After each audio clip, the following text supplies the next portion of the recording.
It is my pleasure right now to introduce, he doesn't really need a long, he gave me about that thick a biography. And I said, well, we can put that under the budget or I'll just keep it short. So I'm going to keep it short. I think we've got a great mayor, and hopefully he's here for another, his wife may say otherwise, for at least another 2 or 3 terms. So with no further ado,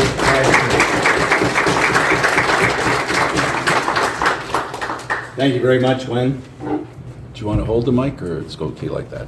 I'm going to give it a shot like this. I want to apologize before I get started. I hope I didn't seem snooty when I came in. I didn't shake anyone's hand, but I'm just getting over a cold, and the last thing I need on Facebook tomorrow is that damn mayor gave us all a cold. Well, of course, it wouldn't matter because I guess only 5% pay attention to that, so that's a good thing. Before I get started, I just want to reiterate, as I always do, what an honor and a privilege it is to be the mayor of such an amazing community, the community that I was born and raised and grew up in. And I do this job for one reason, folks, because I love this community. It has given to me so much throughout my life, and I feel I really have an obligation to give back. And I would be remiss without saying that, you know, although as the mayor you're out in public a lot, and I can tell you that often people come up and thank me for all the great work. And I always say, well, thank you. I'll make sure that council's aware, but it is a team effort. And I want to just reiterate that before I get started with the next 4 hours of presentation, that it is a team effort. I am blessed. I'm blessed in my life. I have such an amazing, wonderful, beautiful wife who is so supportive. I couldn't be more blessed. I have beautiful children, beautiful grandchildren. I live in a beautiful community, and I'm also blessed to have an amazing, wonderful council. So a big round of applause, please, for my team.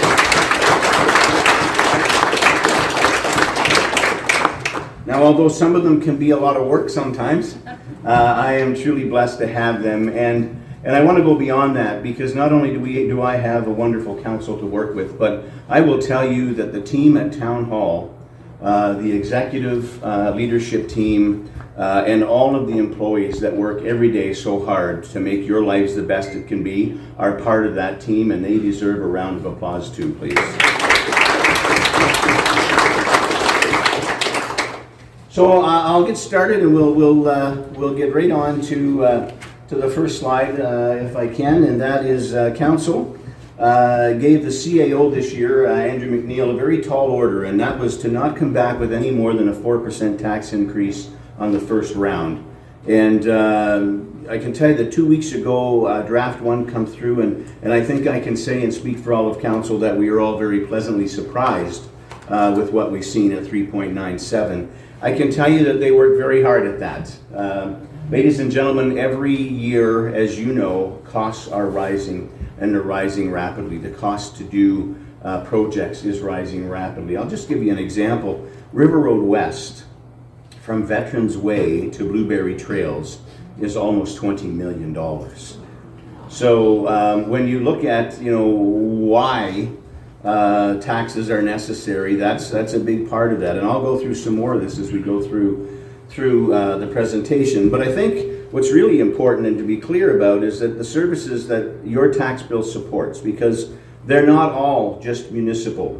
Some of those taxes that we collect also go to the province, and of course some go to the upper tier at the county of Simcoe. And so the municipal services pay for roads, water, wastewater, snow removal, traffic control, recreation, libraries, medical clinics, poverty reduction, tourism, and on and on.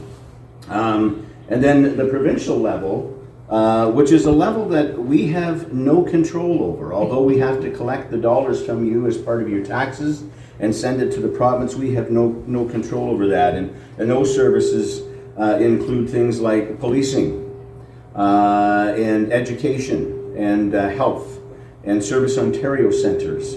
And whether you have one in your community or not, like a Service Ontario centre, it doesn't matter, we still have to pay for that.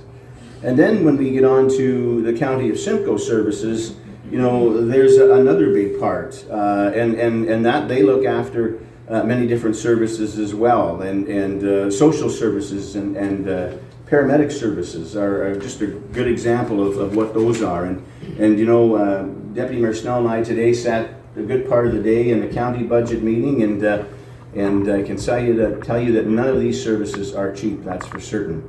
So next slide, please. So understanding the proposed budget, and this year's budget 2025 is $98.5 million. Wow. Who would have ever thought that Wasaga Beach budget would hit almost, or will soon hit, $100 million? But what does it tell you? It tells you that we're moving forward. And you hear me say this often, two things we all hate, change and the way things are. Well, what we know is that if we stay as we are, we get stagnant and we die. And so we don't have a choice but to change and to move forward. And this council is absolutely committed to making positive change, to move this community forward, to make it a complete community so as that you don't have to travel outside of Wasaga Beach for any services one day. And the budget is separated between capital and operational, and you can see from the slide there that 37% is capital costs and 63% is operational costs. Next slide, please. So how capital investment changes year over year. So before we dive into how the 61 million operating budget is broken down, I'd like to touch briefly on the capital budget here. And so for 2025, the capital budget staff is proposing is $37 million. And this is similar to 2024 to cover many capital projects, including River Road West, new parks, updating parks, water, wastewater, and local improvements, system upgrades, retrofits, vehicle replacements, so on and so forth. And I heard earlier where one of the comments on the survey was that, you know, all of these new shiny vehicles. Well, I can tell you we haven't purchased any new shiny vehicles that aren't replacing an old ratty vehicle.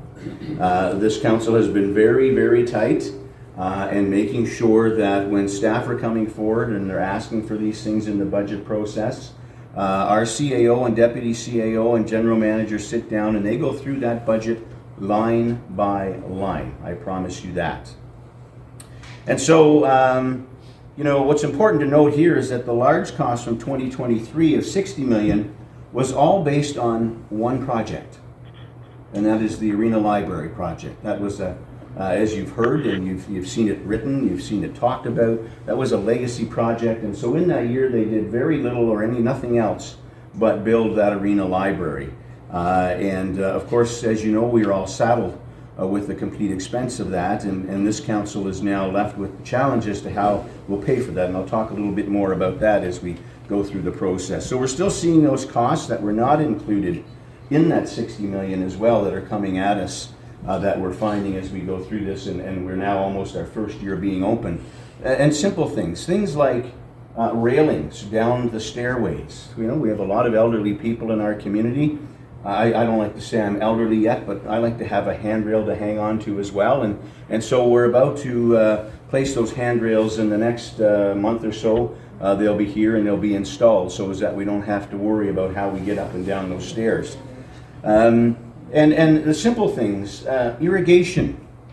So $590,000, ladies and gentlemen, was spent on that project on landscaping. And it's beautiful. We can't doubt that. But what they didn't install to save $25,000 was irrigation to protect and to make sure that we could maintain and keep that $590,000 investment safe and secure and you know, healthy. And so we've installed that. And so those are the types of things that we're still learning and we're still facing, and this council is working through it. Next slide, please. So the breakdown of the 2025 household tax bill, and I thought it was important tonight to talk a little bit about taxes, so I'm going to take a few slides and do that. And for 2025, the residential tax bill for a home assessed at $333,000, and I know everyone says, oh, there's no homes in Wasaga Beach for $333,000. Well, believe it or not, council agrees with you. But that is the 2016 assessment by MPAC. And it is MPAC that is charged with assessing our values by the province of Ontario. And the province of Ontario has not, and still has not, given us any date as to when that next assessment will come out. But rest assured, folks, that even though we're using a 2016 assessment of $333 for an average house in Wasaga Beach, Every other municipality, 443 other municipalities in the province of Ontario, are also using 2016 assessments. It's not just us, it's everywhere. And so that's all we have to go on. That's what we have to base our tax rates on. And this year, the draft 2025 budget shows an overall tax rate increase of 3.9% at this point, and that does not include the surprise we just got from the OPP, which we'll also talk a little bit about in a short period of time. So I'd like to speak to a moment about something that we get a lot of questions on, and that is the MPAC assessment and how that works. And so I'm going to try to explain that in layman's terms the best I can, and understand that this is very important in understanding how much out-of-pocket dollars and how they're calculated. Because I think the average person really doesn't care what the increase or decrease is or what the percentages are. What we really care about is how much more out of my pocket this year do I have to give in tax. And so that's what I'm asking everyone to focus on, because that's the bottom line. So your tax bill is calculated by taking your home's MPAC assessed value and multiplying it by the tax rate or the mill rate. And for Wasaga Beach, including the province and including the county, is 0.0119247. So that's the number that we use when we calculate your tax based on your assessment.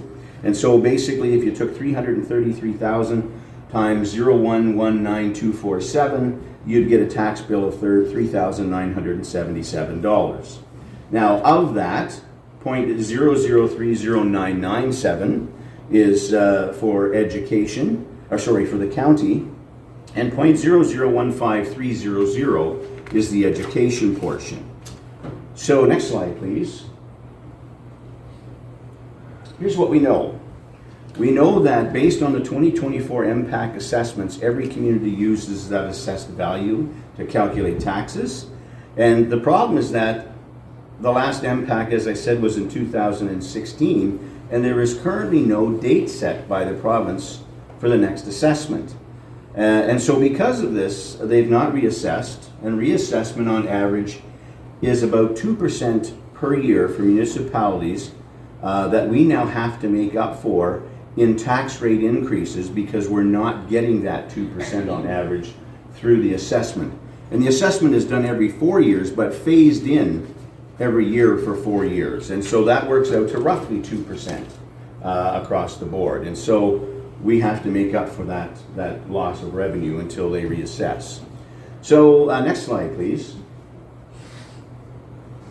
Thank you. So, out of 5.9%, out of a 5.96% increase, 1.34% of that, and I'm looking at 2023's rate. The blended rate was 5.96% was your increase. 1.34 of that was for the TPAL, and we're talking blended rates, not individual rates for our municipality, because we're bringing in the county budget as well. That's how we get the blended rate. So really we were at 4.62%, and if we had the phase-in of 2%, we would have been somewhere around, under normal circumstances, 2.62%. So it's important for you to hear and understand this, because we're not getting the phase-in. We had to pay for the TPAL and the operations. We need to make up for that. And so what's important for you to know is that your current council really was operating with an increase of about 2.6%. And what's more important, as I talked about, what really matters is how many dollars out of your pocket, is if you look at all our comparators, and we use these comparators because we feel they're the most comparable in population size and service and so on to Wasaga Beach. All but two are in the county of Simcoe. But Wasaga Beach is still the lowest dollar value for taxes out of our comparators, and I would argue we're probably in the bottom 3 or 4 in all of Simcoe County. And that's because there's very few small townships that might be a little less than Wasaga Beach. Next slide, please. So 2024's taxes compared to other municipalities, as you can see in 2024, we're still the most reasonable dollars and cents compared to the comparators. And again, in the bottom 3 or 4 in the county. And again, what if we had taken out the 1.25% decrease or blended rate for the TPAL and the 2% for or 1.24% for the blended assessment, 24 really was around 2.72% that your council was actually really dealing with in an increase. So I know it's complicated. I'm trying to give it to you in layman's terms, but again, I ask you to look at that dollar figure because that's what's really important. If you live in Collingwood, if you live in Barrie, if you live in Midland, New Tecumseh, Innisfil, any of these other communities, and most of the rest of the communities in Simcoe County, you pay less dollars than just about anybody else still in here in Wasaga Beach. Next slide, please. So I put this together, 2024 average Wasaga Beach taxes versus our comparable municipalities. And so in 2023, the TPAL on a blended rate was 1.3, the phase-in impact of 1.23. Council decisions were about 3.43 for a total of 5.96 in 2023 was the blended increase in taxes. And in 24, again, TPAL was 0.50 because it's blended. And then the phase-in impact about 1.26. Council was at about 3.96 for 5.72. So in 2025, where do we believe we're going to be? TPAL, now that we've got a handle on those costs to run it and to operate it, and we know what the carrying costs are going to be moving forward for the most part, 0.04, which is really, we've got to where we need to be for that, we're hoping. The phase-in impact, again, of 1.25%. Council decisions will be about 2.68 for a total of 3.97%. Now, what we do know is that the OPP is very likely going to push that up. Next slide, please. So the breakdown of the 2025 household tax bill is as follows. Some of these funds collected are dedicated to other levels of government, as I've said. In fact, 39 cents from every dollar goes to the province and or the upper tier municipality, the county of Simcoe, as we discussed earlier. So we actually keep 61 cents of every dollar to spend here in Wasaga Beach on that $37 million capital budget and our $98.5 million budget in its totality. Next slide, please. And so where does the 61 cents go? Well, if we look at percentages, we can see that Public Works, which is in just about every municipality, is the highest level of spending in any municipality at almost 15%. OPP is right up there with them at 15%. And the fire department is there about 14.5%. Those three really account for a good majority of your budget every year. Policing, fire is a very expensive service. It's a must-have, and we're happy we have those men and women keeping us safe every day, but they're costly. Administration, Treasury, IT, Clerk, HR, 13.2. Recreation and facilities, which includes the library and TPAL, at 8.9. Debentures, which really is a fancy word of mortgages or loans, 6.68. Parks, 5.95. The library, 4.64.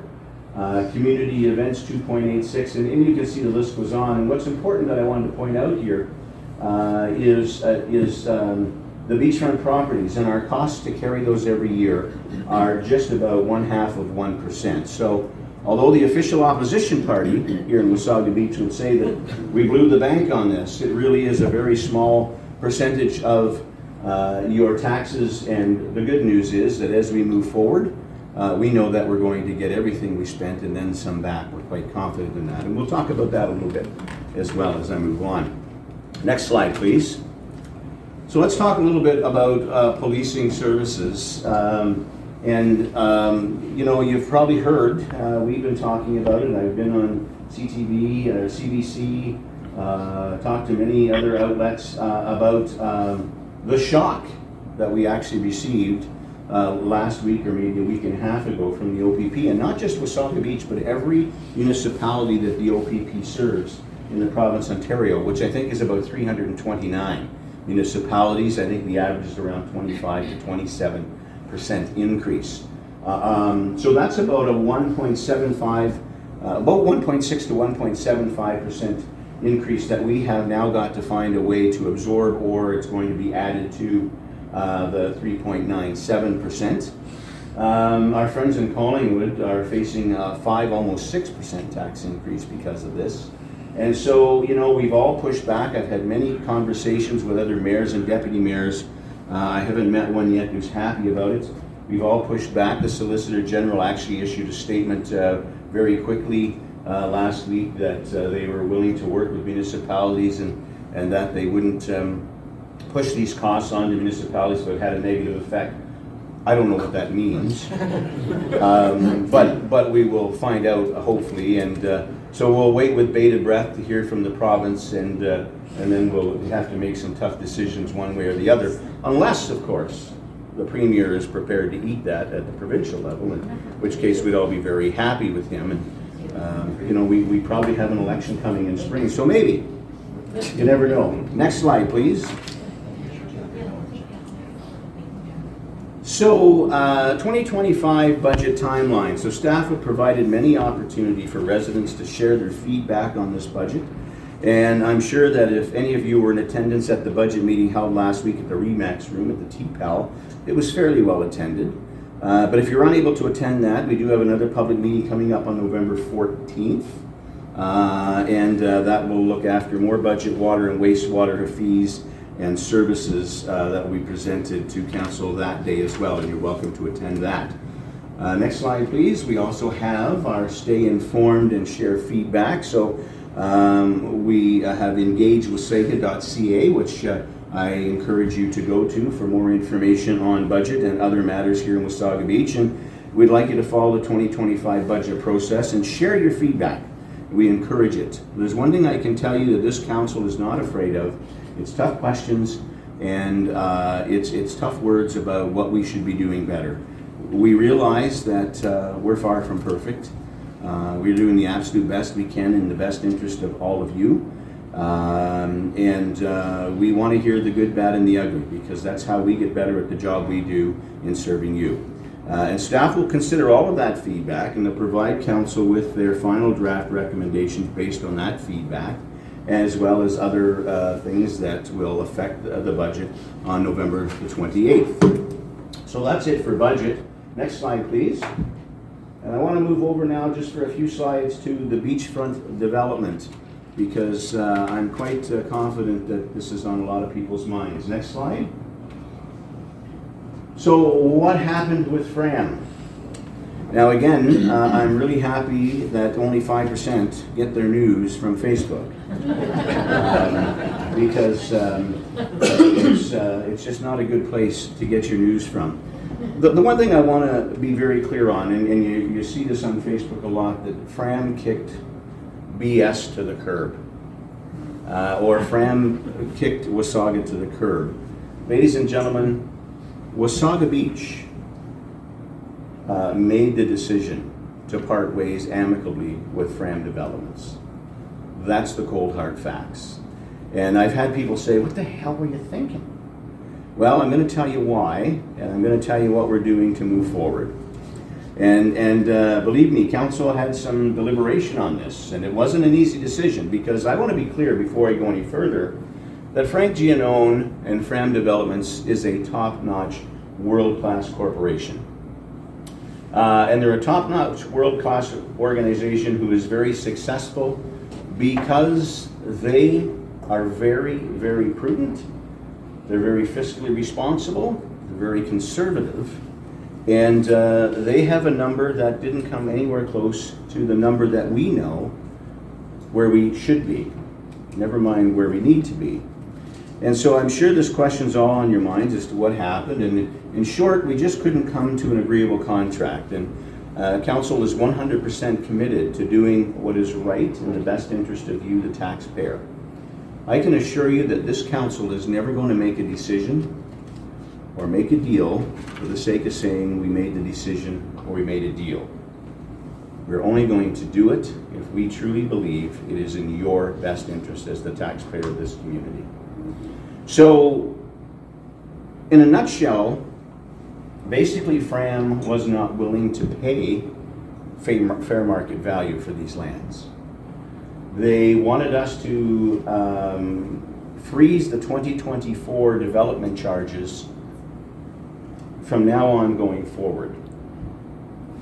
They wanted us to lock in Beach Area 2 today at a price they were offering today, which was still not close to fair market value for future, and so on and so forth. And we tried many times back and forth to get closer to a number that we believed you would be able to live with and would be happy with, and we just couldn't get there, quite frankly.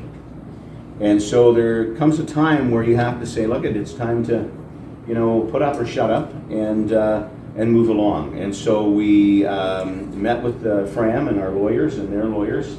We had a frank discussion, no pun intended, and gave them a couple days to get back to us. And of course, they didn't come back to us with anything close to what we thought you should be garnering for your land. And so we decided at that time to move on. But we made some other decisions in the meantime.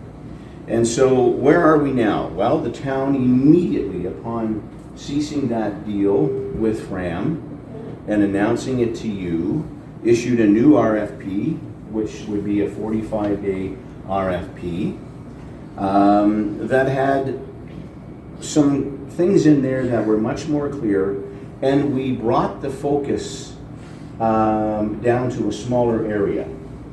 So we're looking for a developer who has a proven track record to work with the town on making our vision, your vision, a reality, one phase at a time, moving forward. And we've made it clear in the RFP that the successful proponent will pay full market value for these lands. Beach 2 has been removed from this new RFP, and it's been done so because we absolutely shouldn't be locking in value on those lands today. We know that as we build down there and as the hotel gets developed and other housing gets developed, that those land values are only going to increase, and A, we'll get the best possible dollar we can for the taxpayer, but B, it also gives us a little more time to consider what exactly it is we want to do at Beach Area 2.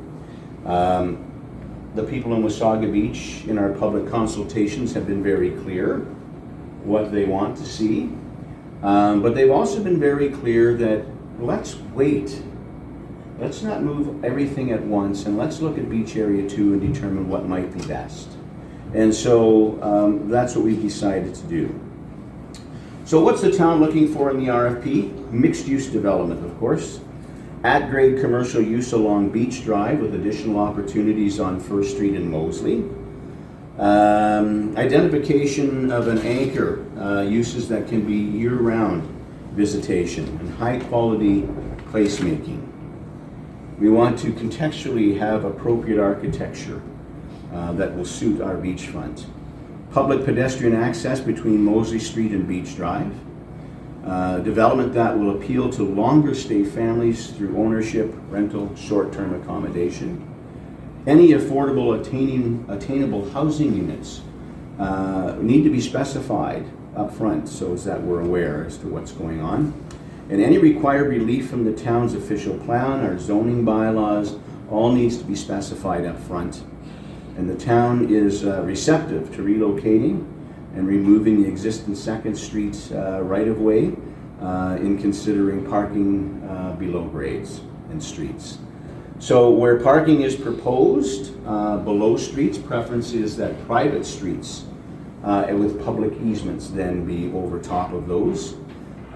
Beach Drive should be a thoroughfare that is flexible to be able to open or close as we do events in that area. And of course we want to be able to have that promenade open to either traffic or pedestrian traffic only whenever we see fit.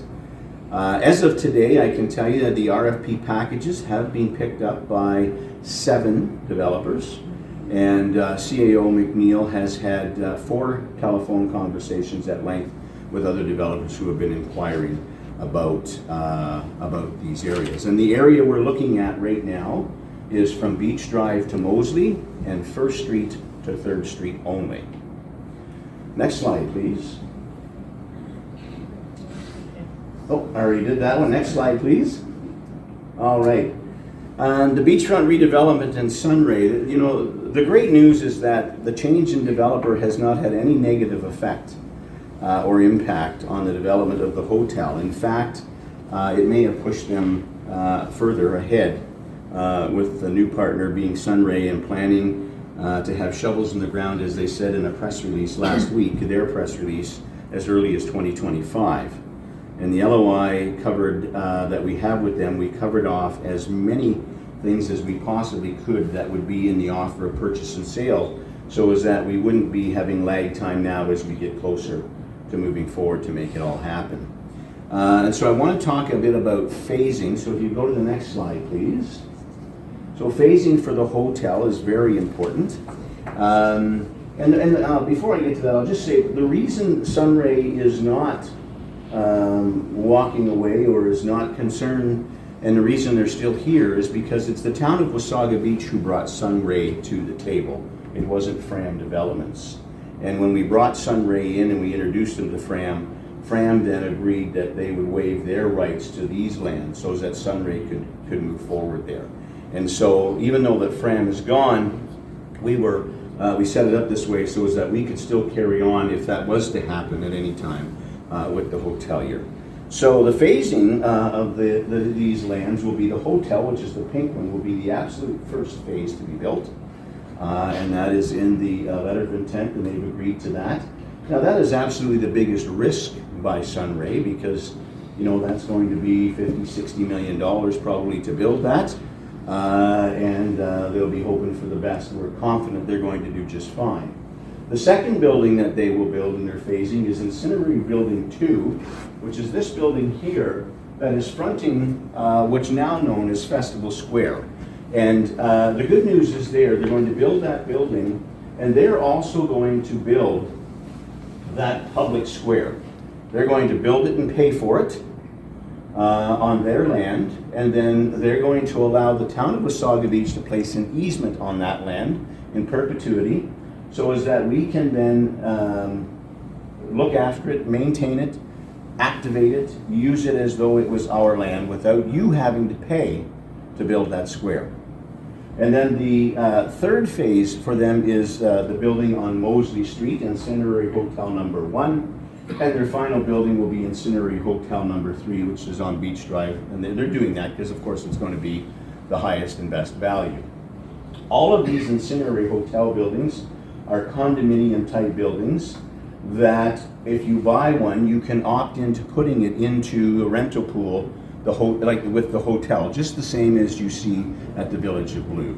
So instead of 120 to 150 hotel units, we're actually going to have 200 plus hotel units down there, potentially. So Sunray is firmly committed to this beachfront hotel. They are the #1 hotelier in the country with 70 hotels and many other companies and businesses that they run as well. And as a matter of fact, they're even looking now and talking about placing a retirement home with ground floor commercial here in Wasaga Beach, and we're having discussions on with them with respect to what other lands we may have that would be suitable for that. So they believe in this community. They've said that publicly. I can tell you, in dealing with Mr. Ray Gupta and his two sons, Sanjay Gupta, who is a medical doctor and runs their long-term care, or not their long-term care, but their retirement residence. And their other son, very bright young men, wonderful to deal with. We couldn't be happier to have them as a partner. Next phase, please, or next slide, please. So beachfront redevelopment, and where are we at now? Well, the RFP for the demolition, I was going to tell you, is going out this week, but hour before I got here, I received the email that the RFP had gone out today. So the RFP for demolition has gone out. The detailed design for all roadworks is underway to raise Beach Drive and the infrastructure upgrades. That will be out late spring, early summer to get started. And important to note that upfronting the demo costs, and we're hearing this too on Facebook by the official opposition, and that is that, you know, why is the town paying for the demo costs? That should be the developer. I couldn't agree with them more. The town is upfronting these costs to get it down, get it out of the way. We need to get it down quickly because we need to raise Beach Drive up so that development can carry forward. And we need to get that done as quick as we can. We're upfronting it, but all of those costs will be recouped from the developer and through DCs as we move forward at no cost to you whatsoever. So it's important that we make that clear. Next slide, please. Highlights in this term's impact and growth. So 2 years into our term, as Glenn mentioned earlier, and what have we accomplished so far? Well, at the beginning of this very ambitious council, we set 84 priorities. And after the first year, staff had reported that we had completed or were in progress with 79% of those priorities. And CEO McNeil will be presenting an update in early 2025 to council, and I can share that that number today is now over 95%. Now, although some of these priorities were a bit easier to execute, like opening Beach Drive and creating a Christmas market or hosting the business roundtables, some of these priorities have been with councils for decades. Things like getting a high school in our community and opening a medical clinic and keeping it open. I could fill this slide with all of the priorities, but we'd be here till the cows come home, so I'll just go through a few. The high school, our very first high school, and now important to note that our second high school is now number 2 on the priority list for the Simcoe County District School Board. So, you know, how do you get a high school or 2 high schools? You get the Catholic Board to build the first one. This is a good news story, ladies and gentlemen. If I do nothing else as your mayor, ever, but get a high school for our kids, then I'll feel great when I go to the dirt.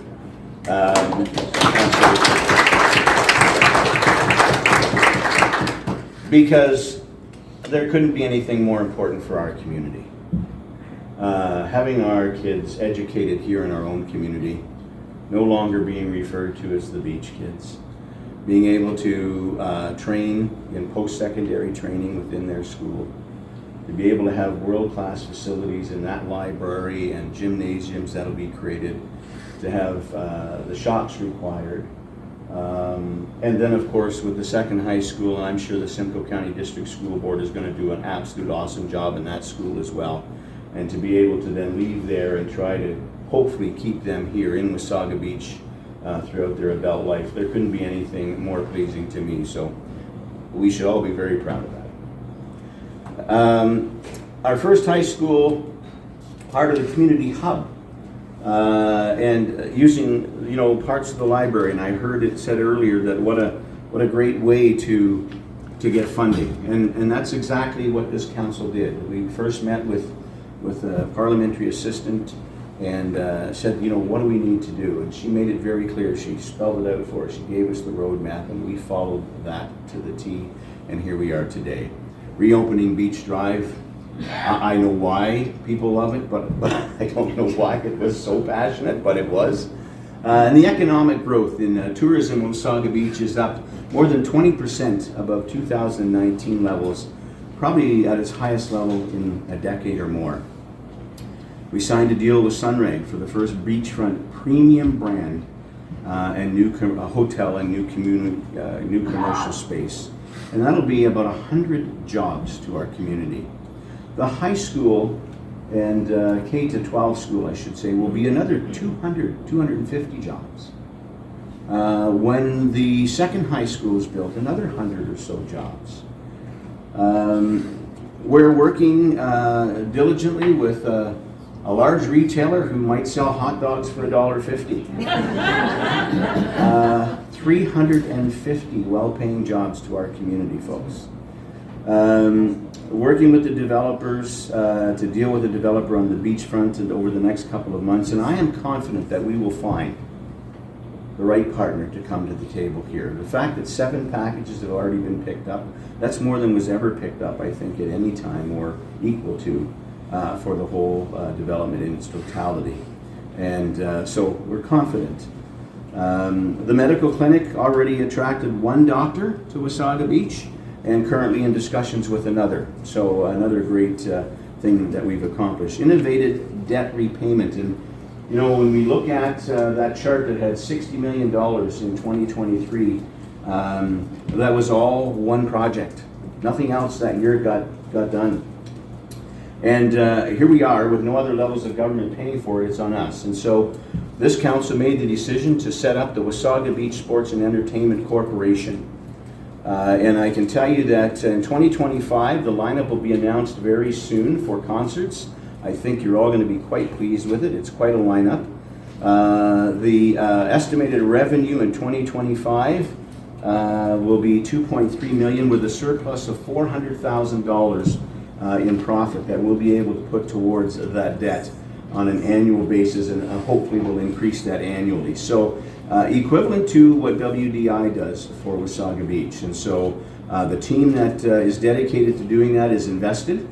They know they've got no pressure on them, but we're confident that we're going to find ways outside of tax dollars, as you've heard me say before, and members of this council have said before, to raise money.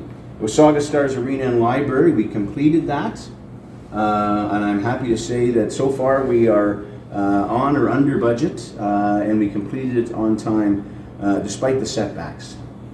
We attracted the Wasaga River Dragons, who have so far only lost 1 game, and they're attracting about 2 now, Joe's saying? Joe doesn't like hockey, watch hockey, but he's addicted now to hockey. They've won every home game. I don't know if they're leading right now. They're doing great. They attract an audience of about 550 at every game that they have here in town, which is just great. And if you've not been to one, get out to one. It is great hockey. These kids are playing for their life. They're playing for their career, and they need your support. Let's get that number up to 800. The official plan, you know, we're about to finish completing our official plan, our town-wide forward-looking document that every municipality has to have. And we're looking forward to getting that completed so as that we can move forward with the future of our community. The community cleanup, the River Road West from Veterans Way to Blueberry, that project, $20 million. It'll be completed probably about 8 months ahead of schedule and on budget. And the bylaws that we're implementing to clean up our community. And what I mean by clean up our community, ladies and gentlemen, is we need to get away from this stigma that we have as a bit of a shanty town. You can drive through town and you see a beautiful home and a clean yard, and then you see grass this tall. You know, that has an effect on all of us. And we get it, that some people can't afford or aren't able physically to do that. We are working on putting in place some programs to help those people. But at the end of the day, we need to clean it up. We really do. We need to move forward, and I'm confident that we're going to get there with the great staff that we have. We're already there. Highlights of this term. So we did every bit of this while increasing transparency and community engagement, and I'm very proud of that. I know this council is as well.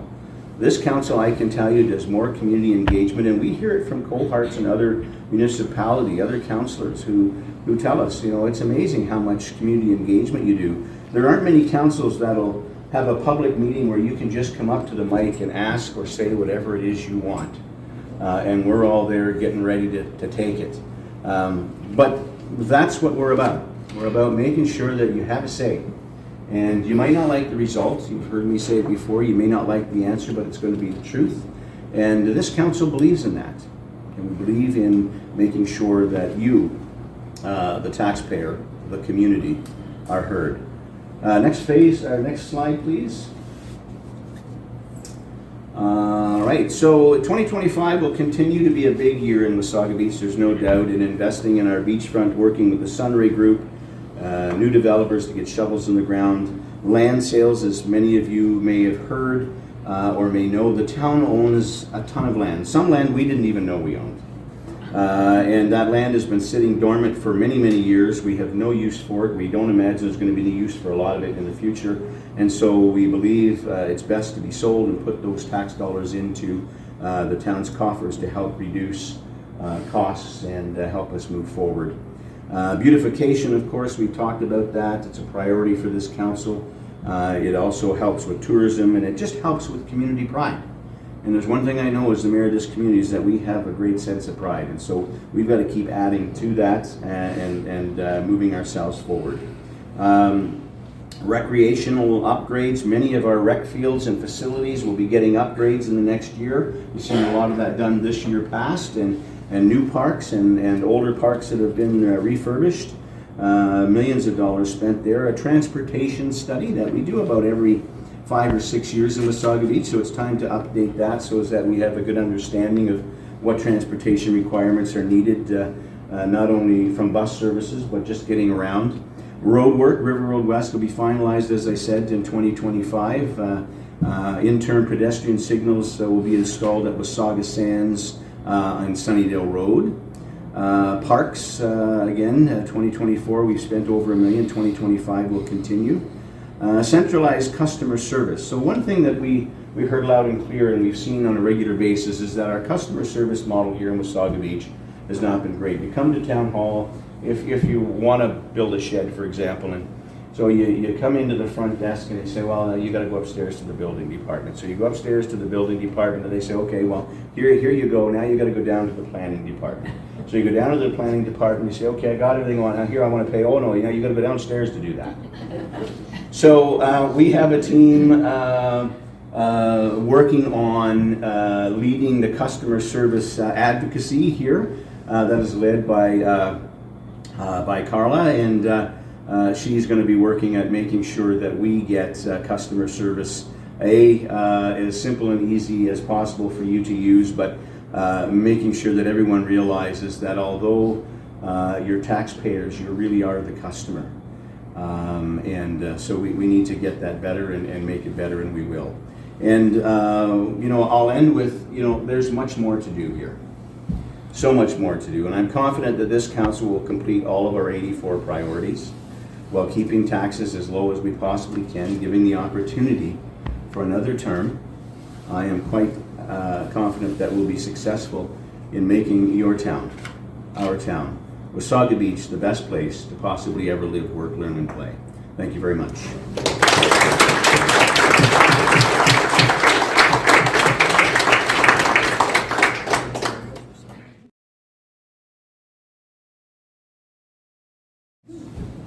Sure. Yeah. Questions, anybody? Thank you. Hey, really, you have a question? Aren't you I on have an time? input. I have an update from the T-Pal. The game is tied at 4-all. 4-4, all right. Straight from the river. Oh, it's a nail biter. You better get over there, Joe. It is a nail biter. Absolutely. Okay, this was quick and fast for me. I don't know if I picked everything up, but the impact, we were talking about 2016, right? Mm-hmm. My question is, what was the impact before that? Was it 2001?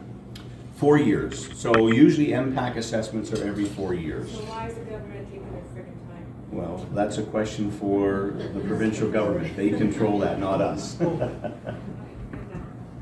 The reason in the beginning was, it was due in 2020, COVID came. We thought, okay, well, we're going to wait. But Yeah. COVID is long gone, Yeah. and here we are still waiting. Right. Okay. And it's a negative impact, quite frankly, on every municipality in this province. Yeah, I agree. Okay, my next question is the police. I don't know about you guys, I'm doing more driving than ever now. So I'm going through Collingwood, through everywhere, and I do not see the police visible at all.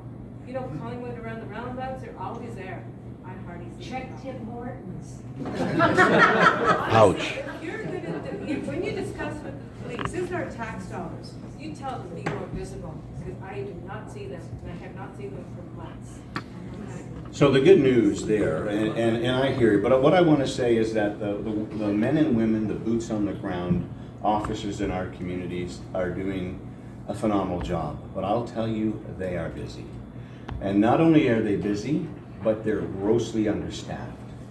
The OPP is short thousands of officers, and they really, I don't think, know how they're going to train enough officers with all of the retirement and attrition throughout their system. And so, you know, when you look at our bill, $1.3 million, almost 600,000, don't hold me to that number tightly, but is overtime. That equates to 2,000 hours, which is 5 full-time officers. And I look at that and say, you know, when you're short thousands of officers, overtime is happening in every community every single day, because every shift is short. So when someone then is sick or is on leave or on holidays, you have to call someone else in, and it's a systemic problem that they really need to fix. I can understand, I can see that right now, but they should give us a head picture that, hey, we are looking at hiring, and eventually it will happen, that there'll be more police visible for us. I can understand that. But my other question. So if I can just finish on the OPP, the good news is that the Huronia West detachment, which is our detachment, yesterday was the very first meeting of the Huronia West Police Services Board meeting, which we never had before. We now have detachment boards. And so we have members from Wasaga Beach, Clearview, and Springwater who sit on those boards, as well as members of council sit on that board. And 2 then provincially appointed citizens are sitting on that board. And that board is going to have a little more say. Not a ton, but a little more say. And the one thing that, you know, Mayor Measures, I was elected yesterday at that meeting to chair the Police Services Board. And Mayor Doug Measures from Clearview was elected to co-chair that with me. So we had a conversation with Ian Adams yesterday, and one of the first things that we're really going to be talking about is the overtime issue, the shortage of officers, and visibility is very important in our communities. Well, people coming into our city, it's, you know, crime will escalate eventually. My other question is, I didn't know about Fran, okay? I was taken back about that. But you know how we went to the Rice Parks and we saw all the development, how everything was going to be done. Is that still a go? Because I noticed the first priority is the hotel, which I can understand. But my question, is it the same? Are we still looking at the same picture when we get the new developer coming in? Absolutely. So what was presented with the condos and whatnot along Beach Drive is all of that look and feel is going to stay the same, because that's the look and feel that we dictated as a municipality that we wanted. So the new developer, whoever that may be that's coming in to do that small section, will have to follow those guidelines. And I'm here to tell you that if anything changes, pardon me, if anything changes drastically at all, we'll be then coming out to do more public consultation.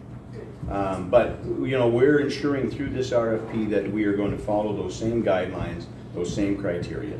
And important to note, why the hotel is so important, other than it's very important, is the big risk in this whole development is the hotel.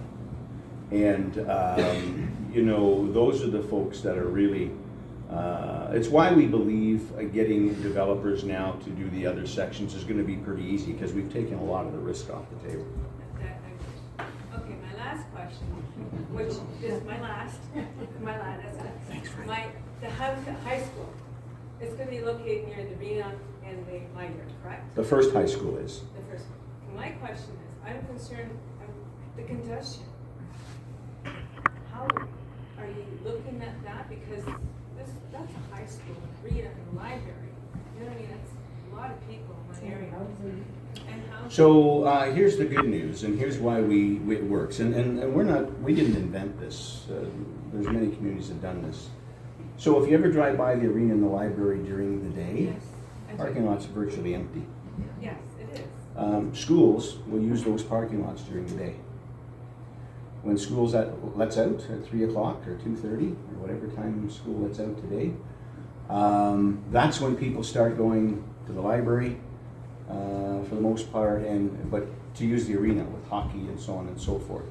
So it's going to utilize what we have more, which is good, but it doesn't all happen at the same time.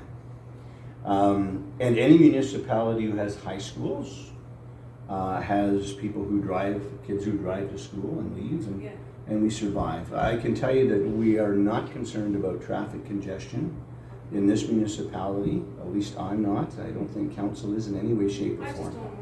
I just don't want to run over high school kids. That's a good idea. That's good to know. Thank you. Mrs. Schneider. Brian, you mentioned that the town had properties that were up for sale. Way back when there was expropriation, there were a lot of lots picked up here and there. What happens to those? Does the town own them, or are they still part of the province? So the town never owned those. Once they were expropriated, they went into the province's land holdings. And so you're talking about all the vacant lots along Yes. Shore Lane and so on and so forth. And so they all belong to Infrastructure Ontario or the Ministry of Parks and Environment. And it's why this council has been advocating for a task force to be set up. As a matter of fact, on September the 7th, November the 7th, we are going to Queen's Park for a Queen's Park Day, where we will meet with ministers but more importantly, a lot of staff from those different departments, so Tourism Ontario, Infrastructure Ontario, MECP, so on, so as that we can have those discussions and get that ball rolling. Because we're saying you've got all these vacant lots, you talk about building more homes faster, these are all infill lots. You need to unlock those and ideally give them back to us so as that we can unlock them and start getting development charges and taxes and so on that we have lost now for 50 years. And that's a big part of the argument, Ms. Schneider, is that it has cost the taxpayer of Wasaga Beach millions and millions of dollars. Most of them are the ones that should be cleaned up. As Absolutely. much as the citizens, nothing's happening to them. Right. I couldn't agree more. Yeah, I only have one other question. What is happening with the province as far as Nancy Island? Because I believe that Nancy Island is really the crown jewel in our tourism. And it is getting more and more decrepit that you can't take friends or family over and appreciate it because it's half under construction, or should be under construction, should be fixed up. Right where you are now standing, a battle was fought. Yes. I can almost recite that whole video. I've seen it so many times as a kid growing up. And so Nancy Island is not only near and dear to my heart, it's near and dear to many people's in this community. Not only people who have been here a long time, but people who haven't been here long. And when I have the opportunity to speak to people about Nancy Island and tell them the truth of behind Nancy Island, and you may all know this, may not, but that battle in 1812, where the Nancy was sunk in that location of that island, is the reason that Canada is a British colony and not an American colony. Thank God. Lieutenant Miller Worsley, when the Nancy was sunk, took the few men he had left, along with some indigenous peoples, and rowed in canoes from the mouth of the Nottawasaga River to Fort Michigan-Mackinac. On the way, come across two American ships, continued to Fort Michigan-Mackinac, got more men, went back, and commandeered those ships. Hence, we won this battle, and here we are today. It's so vitally important to our country, not just Wasaga Beach and not just Ontario. And we've had this discussion. I had this discussion for 30 minutes with the Premier when we were down at AMO. And it'll be part of our discussions on November the 7th. And it's why we're pushing for parts of the park, not all of the park, but some parts of the park and Nancy Island to be turned over and put in the control in the hands of the Ministry of Tourism. The same as St. Marie among the Hurons, Discovery Harbor, Niagara Falls. Sandra could mention a ton more of them. Because A, they have a lot of money, and B, they know how to make tourism work. It's what they do. And Tourism Ontario does a phenomenal job. So to answer your question, Mrs. Snyder, just like in kindergarten, I'm on it. And we're going to do our best to get it done. Yes? What's happening, is it a yay or a nay for Costco? So I know the land is cleared. I don't know what you mean by Costco. we have a retailer who sells hot dogs. Okay. And I can tell you that the town of Wasaga Beach is working with that organization and the developer, and we feel good. But until everything's signed and the I's are dotted and the T's are crossed, we cannot and will not announce anything. Yeah. And we're not trying to be facetious and we're not trying to be secretive. We were asked clearly by these folks to not announce anything until it was done. Yeah. Yes, sir. I have one question, is who is responsible for the homeless in town here? So affordable housing, homelessness, those services are the responsibility of the province and the upper tier.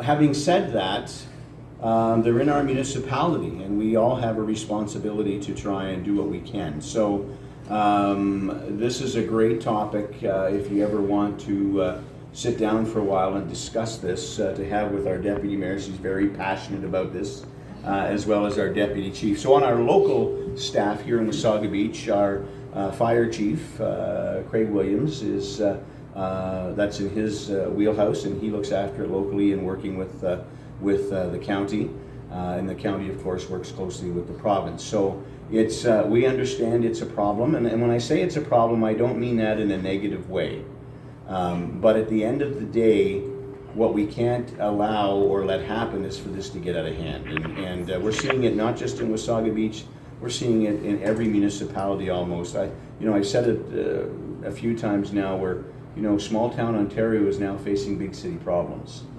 And it's very unfortunate. Here's what I will say. There is absolutely no reason, in my humble opinion, for anyone in Simcoe County to be homeless. We have all the services to help you if you want help. And that is often the challenge, I think, with homelessness, is that there are people out there with mental health issues and addictions who either don't want or refuse to help, and we can't help those who won't help themselves, and that's a struggle, and it's tough, it's heartbreaking, but we're on top of it. We speak about this on a regular basis with staff and amongst council, and ultimately the province and the federal government, in my opinion, is going to have to at some point say, okay, enough talk and let's fix. And let me give you an example of that. There are so many kind-hearted, good people in all of our municipalities who want to form organizations that are going to help the homelessness and help people who are living on the street and help with mental health addictions and so on and so forth. And so what the feds and the province do is they give a little bit of money here and a little bit of money there, and often you've got a lot of these are just like make work because they've got 10 staff that do this, and by the time the staff are paid, there's really not a lot left. And instead of giving a little bit of money to thousands of little organizations, let's just take that money and build homes and fix the problem. I don't think it's rocket science. But I know it's not easy. But my personal opinion is we spend way too much money on all of these different small organizations as opposed to spending money on solving the problem of building homes. So presently, my wife and I, and also some friends that we talked to, have seen a number of tents around town, whether they're on private property or whether they're on public property. it's not the best living conditions. Winter camping is not always pleasant. Is there a plan? Like I talked to Lona the other day, and she felt unsafe because somebody was camping behind her house. What can we do, or what can the municipality do? So what we do from the municipal standpoint is when we notice these encampments, or we're made aware of these encampments, and our firefighters are watching for these encampments, every member of council and staff are watching for this, and when we're aware of them, when we see them, we report them to the chief.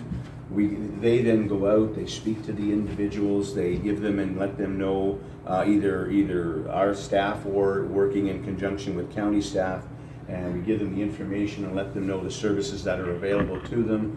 We have the Busby Center here. The County of Simcoe has hotel vouchers.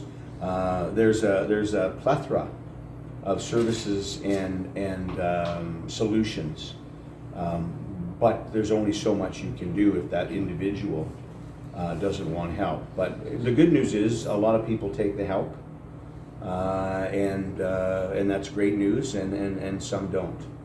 So they might move on, you might see them somewhere else later, and it's kind of a cat and mouse game trying to get them the help that they require, and you've just got to be persistent, because if they don't want to go inside, and there's a lot of folks out there, as I said, with mental health issues who do not want to go inside. Last year, our biggest storm, we had people out hunting for people to bring them into warm shelter, and in all the work we did, we got 2 people who were willing to come in out of the cold.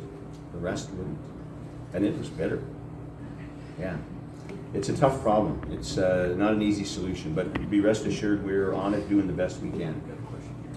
I think I read an article today, but Nova Scotia, they're building a subdivision of these tiny houses, and it seems, it's a subdivision, so that's part of that longer-term solution that this province needs to take a long, hard look at.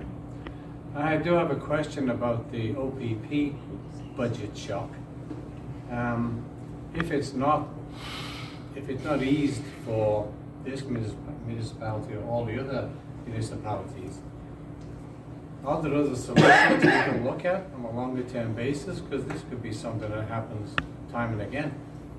Yeah, it's a great question, Peter, and when this came to us a week and a half ago, last Thursday, I asked council to waive the procedural rules so that I could put a motion on the floor that was passed unanimously by council.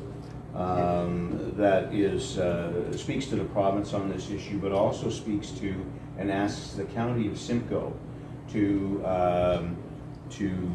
do a study and report back to County Council on looking at county-wide police force. And asking other councils to get on board with that. And I just had a call today from Deputy Mayor Tim Fryer of Collingwood, who I sent that motion to, and he wants to present it in Collingwood as well. So, and I'm quite confident the county will be more than happy to look at that. So, we already have a police force in Simcoe County, South Simcoe Police, an excellent police force. And this isn't something that we necessarily have to or can do all at once, but if we added 2 or 3 municipalities each year, how does that look? And what does that cost savings look county-wide? So the county does an absolute phenomenal job at paramedic services for the county, and so I'm confident that they could do an excellent job at police service as well. So that's what we've asked. We'll get that on the county agenda, hopefully at the next council meeting or one after, depending on the procedures. So ask county to do that and come back to us. Thank you. All right. Yes, ma'am, in the back in pink. Yeah, I'm just wondering, what's the new casino doing? So the casino, I don't know how well casinos do. Except I've been told they all do very well. The casino gives us about $300,000 to $350,000, give or take, every quarter. I think that's pretty good. I think they're quite happy. I think that they regret now not building the larger unit that we had worked with them on in 2016. They wanted I'm sorry? Can they expand? if they There want is to? room there for an expansion, and I think they're actually looking at that, yeah. So it's doing quite well, and the great news is all of the bad things that apparently happen in casinos, we haven't seen happen. They've got a great restaurant, so I can't tell you how many people rave about the Match restaurant there. They don't gamble, but they go to the restaurant and whatnot. So they do quite well. We keep getting that check, and that's okay. We'll keep taking it and putting it to good use. All right. Annette? I have a question for you. What specific strategies is the town pursuing to encourage businesses to come to town? So, great question. What specific strategies is the town pursuing to bring businesses to town? And so we do have an economic development officer and department, Caitlin Mosma, who is constantly looking at how to attract businesses. She's been in close contact with the hot dog company, for example, and has been successful in bringing other small business to town. But I think, you can correct me if I'm wrong, you're probably talking about larger business. And, I hear this all the time, and I'm sure other members of council do. Why don't we have manufacturing here? Or why can't we get, factories? A car dealer. Well, we're having conversations with a car dealer. I can share that with you. I can't tell you what car dealer, but they sell cars. I can tell you that. So the cold hard facts of that is, if you look around us, if you look at Midland, if you look at Collingwood, these were all industrial towns, and they're not anymore. Why? There's no more rail, and trucking from the city of Toronto up here just isn't worth it to them. So all of these large manufacturers want to be on the 400 series corridor. And close to that. And so if you drive down to Toronto lately, you could see all these large buildings going up. That's what it is. And so that's the problem. But can we attract large corporations who sell hot dogs? Well, clearly we can. Can we attract other medium-sized businesses? I guess a good example is the county of Simcoe. The largest county in the province of Ontario, the fastest growing county in the province of Ontario. And the county of Simcoe, 8 months ago, signed the largest automotive deal in the history of the world, I think, about 6 months ago. And it's in Alliston, but that brings a lot of jobs. There's a lot of people that will live in Wasaga Beach and will work in Alliston, the battery plant, and so on and so forth. So those bigger corporations, the county works more towards. It's the smaller corporations that we work on, and as we start to redevelop the beachfront, and then we start to work on the Main Street proper, pardon me, that's where we really come into play, and our job there, and what we're looking to do, is to attract some more smaller boutique businesses, so is that you can go out and ladies can go out and buy a nice blouse, or I can get a suit, all of these things that we can't choose, that we can't get. Because it's just not here. And so, you've heard me say it a million times, we don't leave Wasaga Beach to eat, dine, see a movie, or shop because we want to. We do it because we have to. And so that's what we're working towards. Maybe that hot dog company will be selling some of those items. Maybe they will be, yeah. Anybody else? All right, ladies and gentlemen, thank you so much for your time. I truly appreciate it.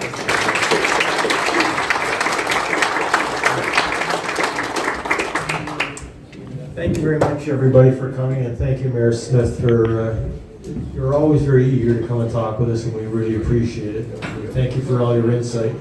So while you're leaving, if I can, hopefully everyone has paid their dues for the year. If not, you can pick them up on your way out. And let's go home and see the World Series. Thank you.